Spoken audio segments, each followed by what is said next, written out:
रायगड महाराष्ट्रासह देश विदेशातील ताज्या बातम्या पाहण्यासाठी मॅक्स इंडिया लाईव्ह चॅनलला सबस्क्राईब करा आणि बेल आयकॉन दाबायला विसरू नका।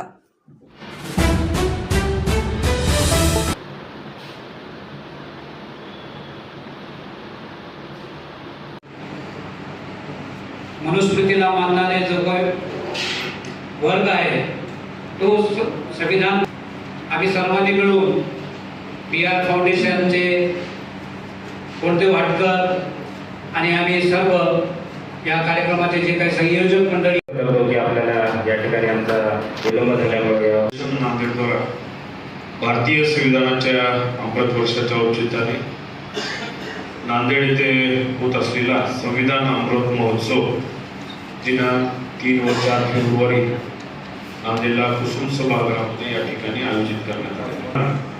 खूप अभ्यासपूर्वक एक समिती नेमून त्या ठिकाणी तयार करून या ठिकाणी भारताला संविधानाप्रमाणे कसं चालू आहे सुपूर्द करत असताना आव्हानांची मीमांसा असेल। संविधान अमृत महोत्सव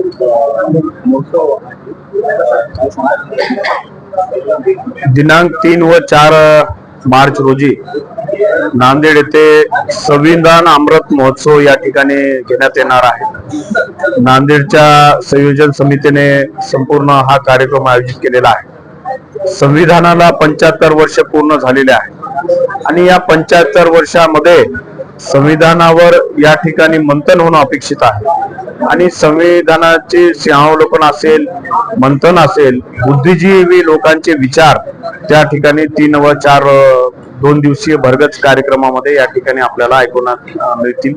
नांदेडकरांना खरं तर एक स्वर्णक्षण आहे हा कार्यक्रमाचा आणि माजी न्यायाधीश कोळसे पाटील असतील, आमचे गोरक्षणजी लोखंडे साहेब असतील, डॉक्टर सुभाषजी गवई साहेब असतील, मोठी मान्यवर मंडळी नांदेड येथे येणार आहेत आणि आपले विचार या ठिकाणी या संविधान अमृत महोत्सवाच्या निमित्तानं मांडणार आहेत। मी आपल्या माध्यमातून सर्व नांदेडवासियांना विनंती करतो की आपण या संविधान अमृत महोत्सवाच्या 2 दिवसीय कार्यक्रमामध्ये आपण सर्वांनी उपस्थित राहावे आणि येणारे जे विचार बुद्धिजीवी लोक आहेत त्यांचे विचार आपण ऐकावे। नाही, हा खरं तर जिल्हास्तरीय कार्यक्रम आहे।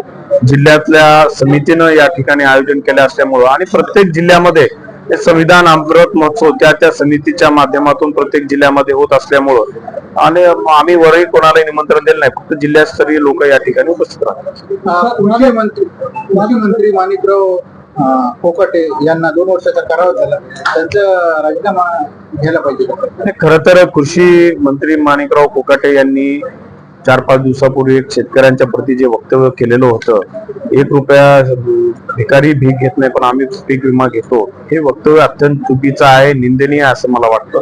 त्या वक्तव्याबद्दलच त्यांनी खरं तर म्हणजे हे सरकार शेतकऱ्यांच्या प्रती किती संवेदनशील आहे ह्या वक्तव्यावरून या ठिकाणी दिसते।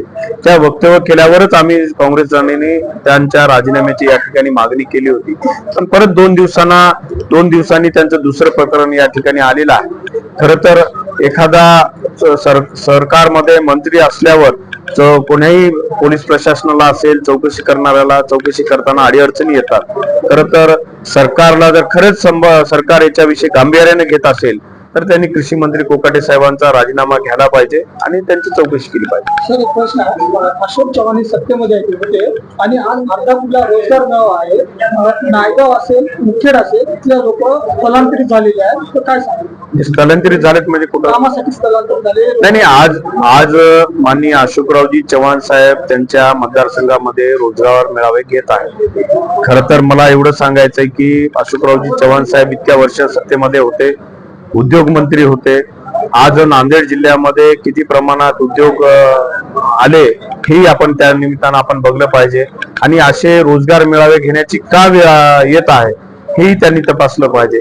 खरं तर नांदेड जिल्ह्यामध्ये एवढ्या वर्ष सत्ता केंद्र असताना बरेचसे मोठे उद्योग येणं अपेक्षित होतं, पण त्याप्रमाणे उद्योग आले नाही।